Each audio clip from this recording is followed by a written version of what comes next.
మొక్కలు కాండాలపై ఉబ్బెత్తు భాగాల నుంచి ఏర్పడినవి. వేర్లు. ఇకేబినా అంటే మీనింగ్ ఏంటి? పువ్వుల అందమైన అమరిక అని అర్థం. జిలేబీలను తయారు చేసేటప్పుడు రుచి కోసం జిలేబీ పిండిలో దేన్ని కలుపుతారు? ఈస్ట్. పత్రాల ద్వారా శాఖోత్పత్తి జరిపే మొక్కకు ఉదాహరణ వచ్చేసి రణపాల. ద్వికక్షియుత పరాగకోశంలో ఉండే పుప్పొడి గదుల సంఖ్య 4.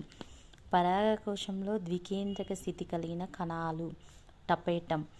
టెరిస్లో సంయోగ బీజ రకం. అసమ సంయోగ బీజం. పునరుత్పత్తిపై పరిశోధన చేసిన శాస్త్రవేత్త థియోప్రాస్టస్.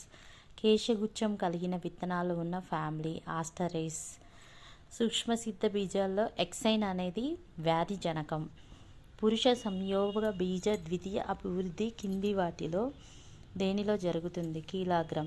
ఫలదీకరణం పూర్తి అయిన తర్వాత ఫలం, విత్తనాలు ఏర్పరిచే పుష్ప నిర్మాణాలు వరుసగా. అండాశయం, అండాలు. చింతకాయ విత్తనం పగలగొడితే 2 భాగాలుగా ఏర్పడేవి బీజదళాలు. జైగోట్ ఏర్పడటం ఏ ప్రక్రియలోని ఒక దశ? ఫలదీకరణం. మొక్కలలో, జంతువులలో సహజ ఉత్పరివర్తనాలు మొదటగా గుర్తించినది హ్యూగో డివ్రీస్. పర్యావరణ వ్యవస్థ సమితిని ఏమంటారు? బయోమ్. ఏ కణంగానికి ఏటీపీ ఉత్పత్తిలో సంబంధం ఉంది? మైటోకాండ్రియా.